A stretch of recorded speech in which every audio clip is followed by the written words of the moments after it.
Falenderit shumë për prezencën tuaj. Atëherë, siç e pat, ishte kërkesë e grupit ton parlamentar që sot mos procedohet tutje për votim kandidimi i zonjës Albulena Haxhiu, kryetares në ardhje të Kuvendit të Republikës së Kosovës, për arsye të deklarimeve të grupeve politike në raport me procesin e votimit. Më lejoni të ritheksoj edhe një herë. Votimi për kryetaren e Kuvendit, nënkryetarët e Kuvendit, është votim i cili kërkon pjesëmarrjen e të gjithë deputetëve të Kuvendit të Republikës. Për dallim nga qëndrimi politik, apo mbështetje, apo mos mbështetje, apo refuzim të marrë pjesë në votim për qeverinë e cila i propozohet Kuvendit dhe mandatarin, votimi për kryetaren e Kuvendit dhe nënkryetarët është votim i cili është obligimi të gjitha grupeve parlamentare. Në situatën aktuale, ashtu siç po deklarohen grupet parlamentare politike të opozitës deri tashme, i bie që menjëherë pas arritjes së një shumice që kërkohet për zgjedhjen e kryetares së Kuvendit me 61 vota për, atëherë ne si grupi më i madh parlamentar kemi forcën që të bllokojmë apo numrat që të bllokojmë zgjedhjen e nënkryetarëve. Për arsye se menjëherë janë edhe dy votime tjera. Është votimi për nënkryetar të Kuvendit me 61 vota për të deputetëve të Kuvendit të Republikës dhe pastaj votimet e nënkryetarëve veç të dy grupeve jo shqiptare parlamentare, gjithsesi grupit të komunitetit serb dhe grupit të komuniteteve tjera jo shumicë në Republikën e Kosovës. Do të gjitha ata, dhe para meje ishte këtu ndërtuesja e grupit paktën e deklaruar parlamentar të Lidhjes Demokratike të Kosovës, zonja Bajrami, që ata duhen konsultime politike. Por Lidhja Demokratike e Kosovës ka kthyer përgjigje negative në atë proces, në procesin e konsultimit politik.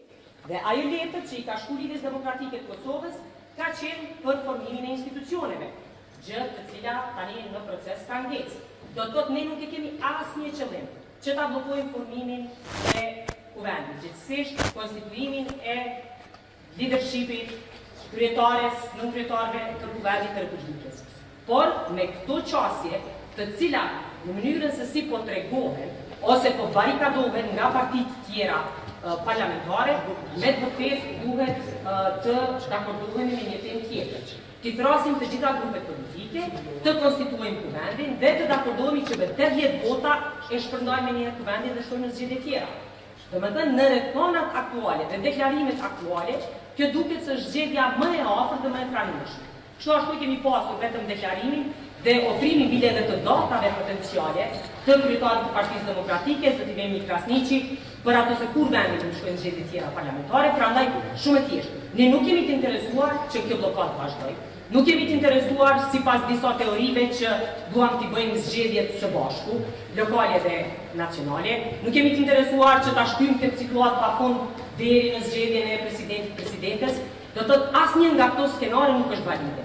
Valide do të ishte sikur kishte vullnet minimal të grupeve parlamentare tjera të tregonin se do ulen dhe do e kalojnë këtë ngërç për zgjedhjen e kryetares së Kuvendit dhe pastaj ne do votojmë në kryetarët e Kuvendit. I njëjti numër i votave kërkohet. Si për kryetaren e Kuvendit, si për nënkryetarët e Kuvendit. Do thotë nuk ka dallime midis mbështetjes në numrin e deputetëve. Për arsye se ju e dini, kemi pasur situata mjaftueshme deri më tani, ku është kërkuar shkarkimi në disa raste i nënkryetarëve të Kuvendit, ku duhen 2/3 e deputetëve të Kuvendit. Prandaj ky është votim shumë specifik që kërkon edhe me interpretimin e gjykatës kushtetuese pjesëmarrje e gjithë deputetëve në votim, do të thotë nuk ka mos pjesëmarrje në votim, duhet për abstenim ose kundër të jenë aty.